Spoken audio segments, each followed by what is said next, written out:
Hello everyone and welcome back to The Deck. It's been a while and we know that some of you have been eagerly waiting for a chance to play our game. We're working very hard to make that happen as soon as possible, but in the meantime, I brought a special guest to introduce you all to an aspect of Skull and Bones we haven't talked much about yet, which is our narrative and how it works. In just a minute, we'll be taking you through about 40 minutes of exclusive gameplay, which we just recorded in our studio. But before that, let me introduce you all to our world context with this short trailer.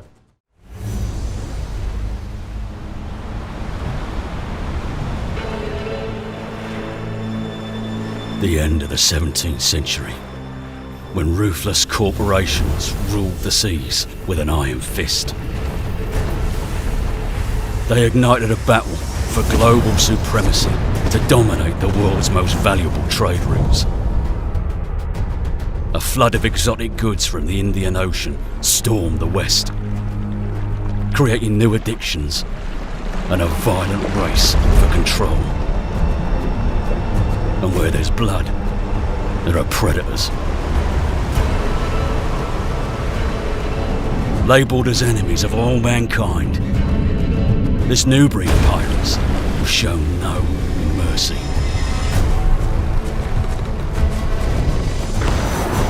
Sailing through dangerous waters, they created secret trading networks and built their pirate empires.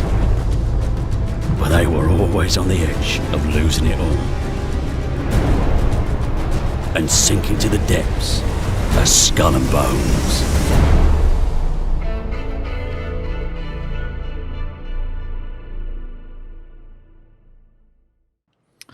All right, welcome back. I hope you all enjoyed this little introduction to our world context. I'm here today with Joel. Hi, Joel. Hi, Alexi. So Joel is our narrative director. He works on everything narrative for Skull and Bones. And today we're going to be showing you a bit of that. So can you tell us a little bit more about what we're going to show today, Joel? Yeah, we're going to play an investigation, Alexi. And so investigations in Skull and Bones are really a way to tell a story through a series of steps. The player kind of follows a trail of something that they think is going to be interesting and likely going to lead to some kind of treasure or some kind of score.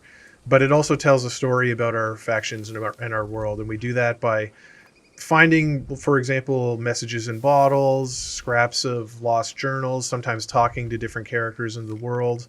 And through that, we were able to tell a story. All right, cool. So I'm going to pick up the first clue of this investigation. I'm going to read it out and then we'll find out a bit more. We'll talk about it a little bit together. Sure. All hail Queen Alice for the mighty victory over our treasonous brother and King Wenye. The throne of great Ukuta is now fortified against foreign invaders. And our alliance with the Sultanate of Soha help ensure the prosperity of the Confederation of Ungwana. The Queen shall award a bountiful sum for information on or capture of renegade Mwenye, who escaped the sword of justice together with a band of traitors, and made off with the royal crown of Ukuta, rightfully belonging to Queen Alice.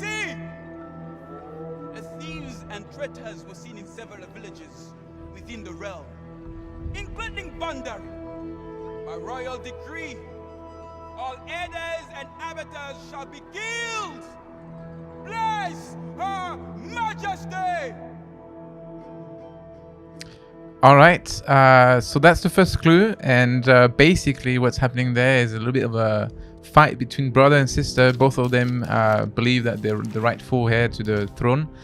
But the brother basically ran away with the crown, right? So for us as pirates, we're not really interested in taking sides. We're not really interested in who's right or who's wrong. What we are interested in, however, is the mention of that crown and potential treasure waiting for us. Of course. Right? Of course.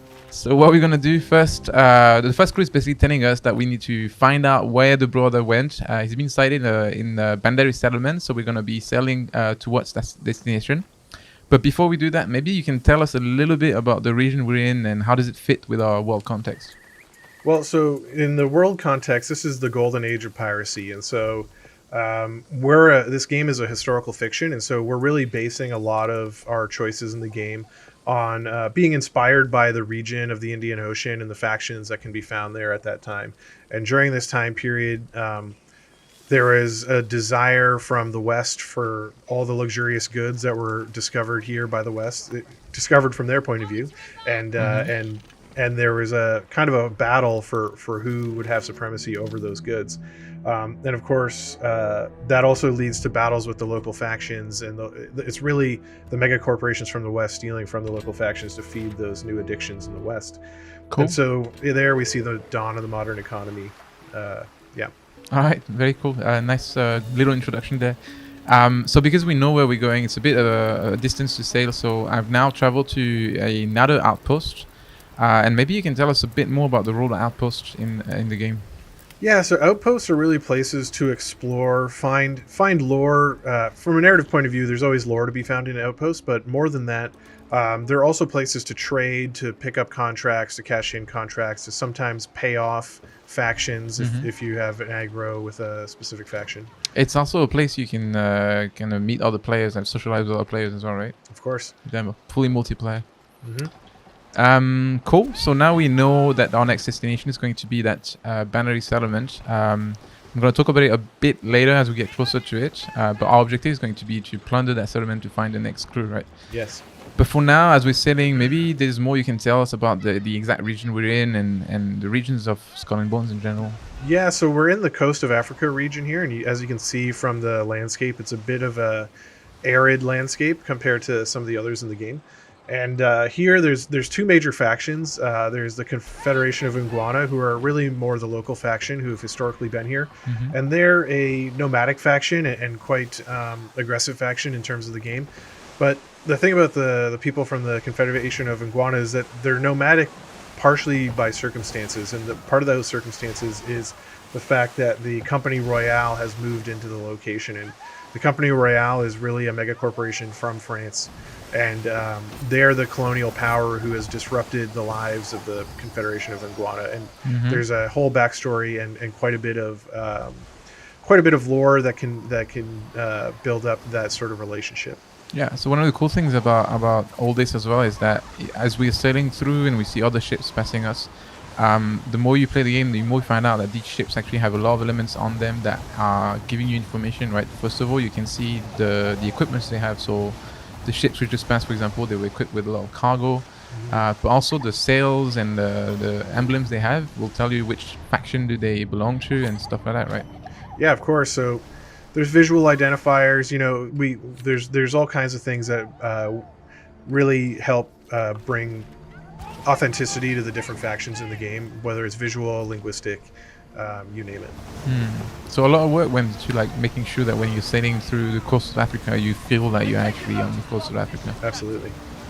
There's also a lot of other elements like the wildlife, the vegetation, all these things that make you really feel like you are actually sailing the coast of Africa, which is very nice. Yeah, and if you want, you can. There is wildlife in the waters that you can be hunted by players, but not with the ships that we're sailing right now. Of course, you know, Skull and Bones has all different kinds of ships, and you're encouraged to use those different ships in different ways. Some are better for combat, some are better for fast navigation, some for carrying large loads.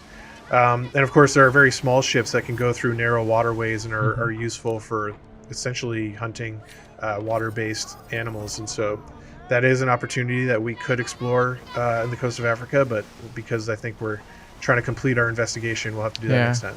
So I know that there's actually a lot of rivers to explore there.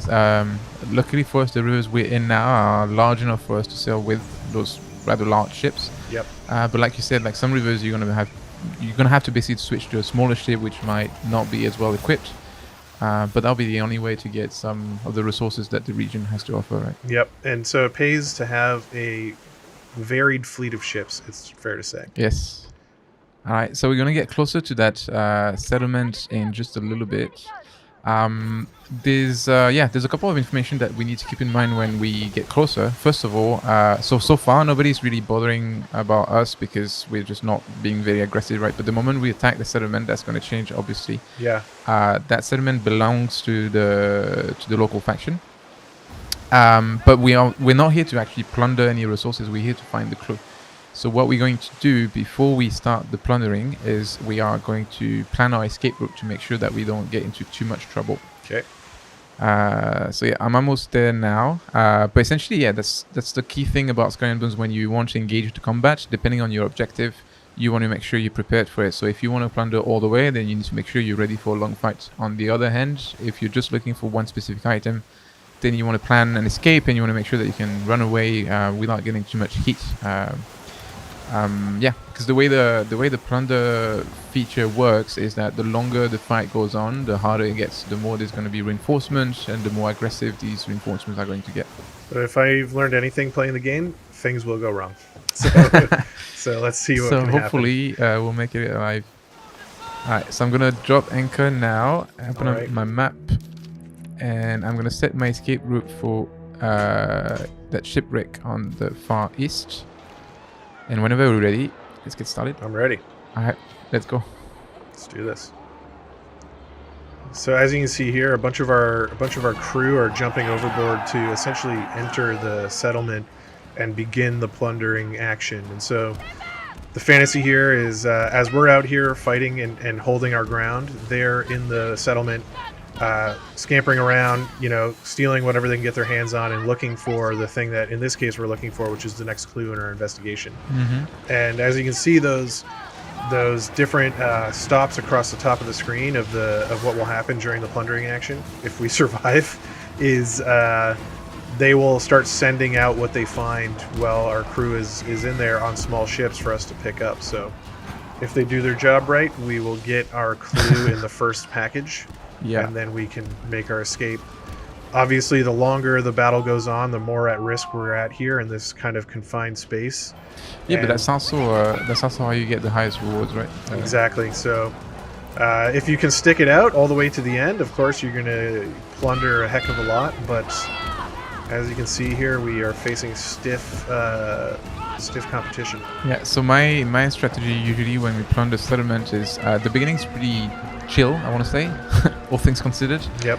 So what I try to do is I try to damage the tower first before all the big reinforcements come in. But in that case, we're getting a lot of heat from those flamethrowers. Yes, so it's not super chill at the moment, it turns out. And the tower is also, I see that you're taking some heavy hits from the tower. Yeah. And that's the thing, like, depending on the enemy you're facing, obviously you can see that there's different weak spots you can hit for extra damage, but they're also going to have different kind of weapons who might inflict different kind of damage on your ship, so you need to be kind of prepared for that as well. Yes. Having a well-rounded strategy never hurts, because, as we mentioned, things will go wrong. Yes. And it is quite chaotic at the moment, but I think we're almost there. Yeah, I just got the clue, so now we can run away. Let's do it before all the big trouble comes. Perfect. So if you just follow me, I know where we're going. Okay. Alright, so like you can see on the screen, we're leaving the plunder area now, so that means any potential loot, extra loot that we could have gotten will be forfeited at this point. Oh boy. But we don't care because we have what we need. Yeah, our escape is not yet guaranteed though. Yes. That's fair to say. And there's, like you were saying before, there's the Company Royale fighting here with local factions, so you can see some of that conflict happening right here. Yeah, and that's part of the living world of Skull and Bones, and in this case I think it's going to work to our advantage here, because the Confederation of Iguana is going to be sort of torn about who to aggro more, us or the Company Royale. Alright, so far so good. I'm going to use a repair kit just to fix my ship a little bit. Yep. I've seen better days. How's it looking for you? Are you able to make it out alive? Yeah, I'm going to be okay. I'm kind of running close to this Company Royale ship, so I'm going to be curious to see. They don't seem to have any issue with us, but hopefully... Oh, yeah. Yep, so they're under attack from the Confederation of Iguana, which is great news. Cool. Because that means I'm getting away. It's quite ironic that we're being saved by the same people that we just attacked. Yes. But I think it's looking good, man. At least on my side, it's looking like it's gonna get quiet soon. Nice. Passing a shipwreck here. Yeah, there's a lot of flamethrower action behind you. Alright, so I'm gonna drop anchor around here, and I'm gonna start reading the next clue.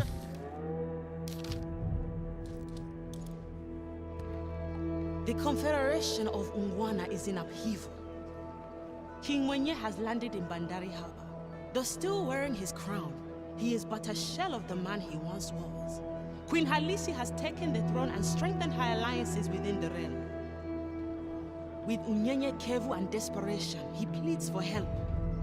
To see such groveling from royalty grieves me. Halisi's spies are everywhere.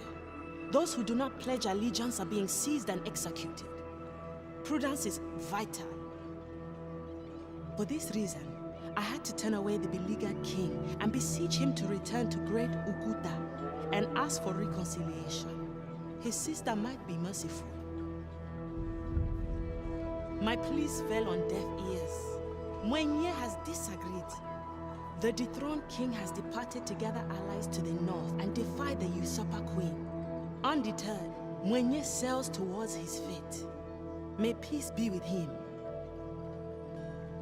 Word goes around that Mwenye's ship has vanished to south of Jiwe settlement. I fear the worst. Lost too, sadly, is the crown of Ukuta. But for the best perhaps, as the usurper queen is cursed to rule without the ancestral crown. Pigo to her tyranny. So yeah, the fight between sister and brother is not looking good, to be honest. It looks like they still they can't find an agreement basically. Yeah. So King Winnie ran away with the crown. The queen, the sister queen is basically destined to rule without a crown. But for our interest, we've been told to look for the next clue at a shipwreck next to Jiwe. So that's where we're going to sail now. All right. The other thing I noticed when I was reading the clue is that there's actually some graphics that you can display that shows the clue written in a language that I don't really understand or can't read. So maybe you can tell us more about this. Yeah, I mean, we are obviously inspired by the people of the region, and so we've worked really closely with historians as well as language and culture experts to make sure that we're being accurate and being taking that inspiration as far as we can in terms of showing the authenticity that comes from the different factions in this region, or I should say from portraying the different factions in this region. Mm-hmm. And yeah, another thing that I like a lot about, talking about regional factions and regional cultures is the shanties. I'm going to play one right now, so maybe you can talk to us a bit more about shanties in the game. Yeah, so the way I see it is we really have 3 different types of shanties in the game. Of course, we have your classic pirate shanties that I think people come to expect, myself included. But we also have some language-specific shanties like we were talking about, some that are not translated and are kept in the language of the local factions, which I think is very cool and really exciting. And in addition to that, we also have certain shanties that are really specific to the world lore of our game. So shanties about the characters in our game, about some of the legendary kingpins, about some of the myths and the overall fantasy of our game. Nice. Very nice. So yeah, as we setting a bit, we can enjoy the different sceneries and changing the lighting as we get closer to nighttime. And one thing I like as well when I'm sailing and there's not too much combat or action going on is taking advantage of the different cameras that we have in our game. So yeah, absolutely. Really I mean, if you take the time to make your ship look awesome, you want to celebrate it when you have a moment, I mean, that's the key thing about a pirate, right? You take pride into making your ship impressive and good looking. Exactly. You just like your hand is going to be encrusted with rings, you also got to have your ship encrusted with cool stuff. Yes.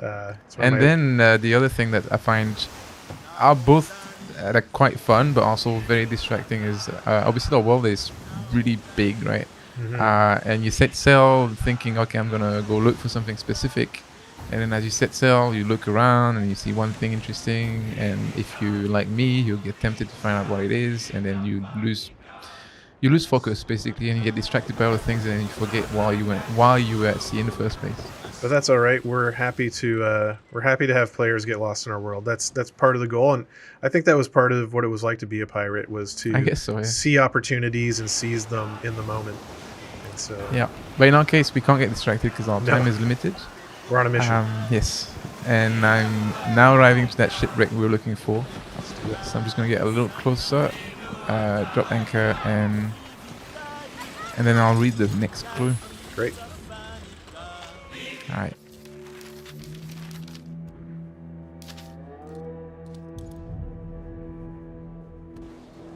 Dear sister, your betrayal is complete.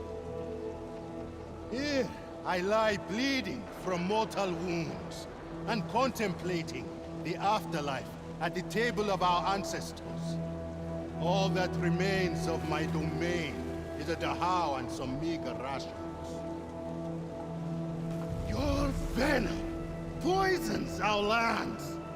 Your cruelty has trampled the hopes of even my most loyal followers who abandoned me at the first chance. Off the coast of Bandari, we were boarded by pirates, led by one captain, Freeman, who seduced my crew with promises of freedom from servitude in a secret haven, Lanitra. Let them go. I'd rather die fighting as a king, noble in his cause, than ever live a moment as a common rogue. Alas, without a crew, my ship ran aground, and I was injured. Please, Nima and Azizi, remain at my side. True servants to the end. Even now, they tell me to stop fighting, as it is time to join my ancestors at Pilatum. The next world beckons me. They will offer to carry me, but I will walk myself into the center of the sacred stone circles. Crown of Okuta shall never be yours. It remains mine until the end of time. Okay, so it looks like the story is taking quite a dramatic turn towards the end. There's a couple of things I've learned from that clue, actually. The first one is, after years of working in that game, I finally found out how to pronounce the how. I didn't know it was pronounced that way. But the other thing is, so like the story said, basically the King Winnie had a very unfortunate encounter. He met a certain Captain Freeman, who then convinced his entire crew to basically abandon him and live free in a place called Lanitra. Yeah. So maybe you can tell us more about this Freeman and Yeah, so Captain Freeman is really a mythical character. I like to say he's part of the foundational myth of our world. And so Captain Freeman has a story that you're going to put together in the game by doing all these different investigations. You'll get little snippets about Captain Freeman from every investigation to put together a full picture of who he was. And one thing that is known widely is that he was part of what was called at the time, or what we call the heist of the century, meaning that he took part in the biggest score any pirate had ever done in our world by doing a massive score against the Dutch Merchant Company. And so he was one of the also founding members of this sort of pirate den, borderline pirate paradise called Lanitra. And in Lanitra, it was very much an egalitarian, almost democratic society where pirates supported each other, worked together, really began to work against the mega corporations in a quite coordinated way. And it included even some of the other characters that we'll meet in our game, like one of our major characters, John Skurlock, for example, was an inhabitant of Lanitra.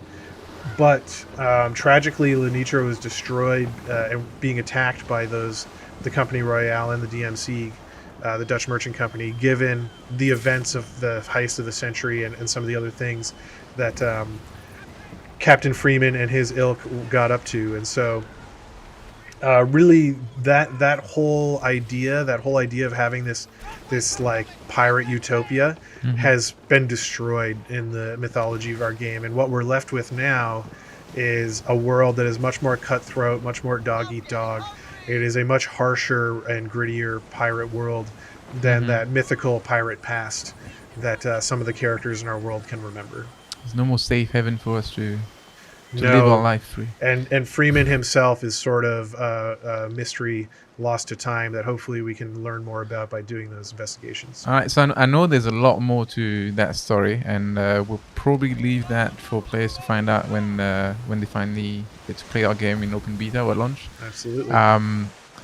But one thing I need you to tell me, and I don't know if you can answer that question, was Freeman a good guy or a bad guy? I think, as far as pirates go, he was a good guy. He did believe in the sort of utopian vision of Lenitra, and he did want to do right by the little guy, so to speak. And his goal was really to take issue with the mega corporations. Fair enough. But I guess in our game, it's all a matter of perspective, right? You can, depending on how you feel and which side you want to be on, there's no real good guy. No, I mean, even the best good guy is still going to have gray area to take issue with. I mean, pirates are pirates, right? Yeah, and it's a difficult world, right? So being 100% good in that world will probably not get you very far. Exactly right.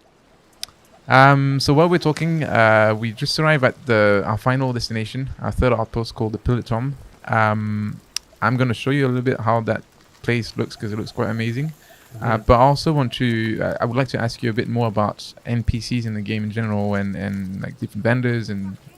Yeah, so we have vendors or hawkers, you might call them, who are the people who are really going to sell you all the different things in the world that you are able to buy and consume, and there is many. I mean, when it comes to ingredients for upgrading your ship, things to feed your crew, things for upgrading your weapons, upgrading your appearance, all those kinds of things you're going to get through hawkers, as well as the ability to take on new contracts, new opportunities, maybe even pay off factions. Like, for example, if we had an ongoing feud with the Confederation of Iguana based on our plunder earlier, we could potentially pay off somebody at a outpost like this who's related to that faction.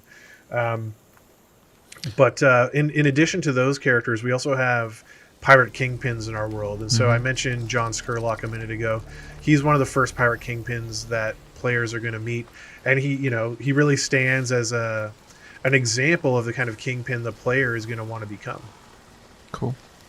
So I like that you said he's one of the first, because I know there's more. I know we can't talk about it yet, but I know there's more. And correct me if I'm wrong, but I also believe that when you start engaging with those kingpins, they will look at you based on your reputation. They will look at you based on your actions, and depending on that, you might get different contracts. Absolutely. I mean, the whole world of Skull and Bones is about infamy, and so the player really starts as an outcast, and they want to rise and become an infamous kingpin. And so those contracts and those relationships you're going to build with other kingpins are going to grow and change based on your infamy in the world. And actually, one of the things I'm really proud of is the whole world of Skull and Bones is very reactive. So the actions the player does, the infamy they gain, the player the other characters in the world really recognize it and respond to that. Cool.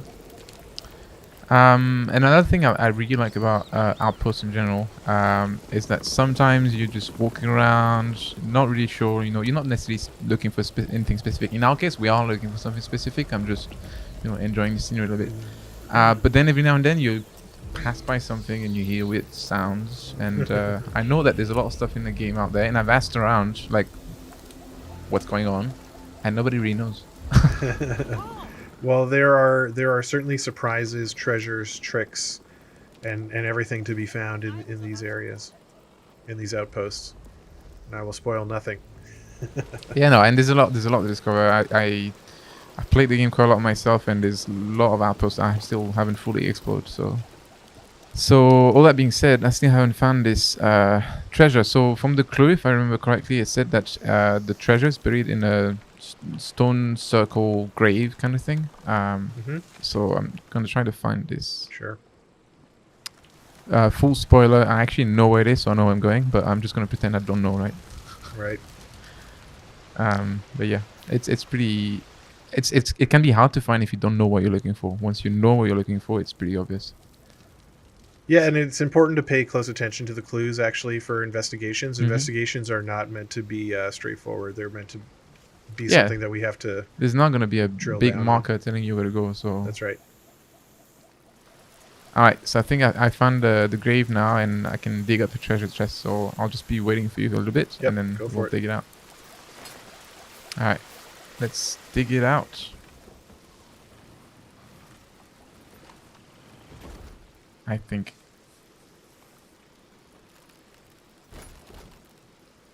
Nice.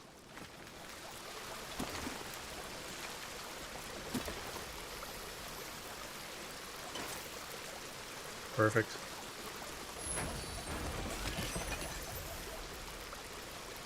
So yeah, as you can see, I found the treasure, decked it out, and that should give us the last piece of information for investigation, which will allow us to complete the investigation. So I'm going to read that last bit of info so that we get the kind of a closure to the story. Sheltered from the tyrannical eye of the usurper queen by the guardian spirit of our ancestors. At the behest of our king, we take the crown of Ukuta and depart to the north, far from the queen's malevolence. I pray that King Mwenye will be honored by our ancestors. Azizi, loyal servant of His Majesty Mwenye, the eternal Mutwala of the great Ukuta. Alright, so the sad news here is that there will be no crown for us. As we learned from that last bit of info, the crown was taken away by the servants of Winnie, and I don't think there's ever going to be a chance for us to find it. Who knows? No. The good news is we did get a little reward for us for completing the investigation. But before I equip it on my ship, can you tell us a bit more about other investigations in the game? Yeah, well, and like we mentioned, we do also, one of the things we did get is a piece of a larger story about Yuriko Freeman. So all the other investigations are going to obviously give some promise of treasure and reward, but also will fill in some more of the gaps about Yuriko Freeman and his story. And because we know Freeman did the heist of the century, and no one knows for sure whatever happened to the treasure that was taken in that heist, there's some hope that by completing all the investigations that we may be the ones who ultimately find it. Cool. Yeah. Exciting. So that reward that I just equipped on my ship is a vanity item, is a new figurehead. So I can show it a bit more now. But maybe you can tell us a bit more, like what is the connection between vanity in our game and the local factions? Can we get items from the local factions to customize our ships and our captain? Absolutely. We can, and we can get all kinds of different ones to spice it up in different ways. By the looks of it, the one you have there, it seems to be the Yuriko Freeman emblem. I think that symbol of the hammer, it comes from his backstory, and yeah, that looks very cool. All right. And that was it for us today. Thank you very much, Joel, for coming on the show and talking to us about the game and the narrative. My pleasure. Thanks, Alexi. All right. We'll see you all very soon. Thank you very much. Bye-bye.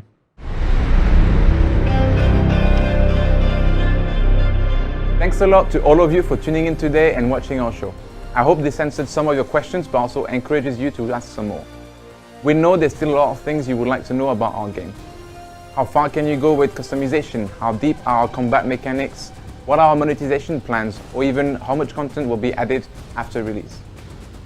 These are all topics we intend to address through future episodes of The Deck, our dev blog, and our social media. So keep an eye out, and I'll see you again very soon.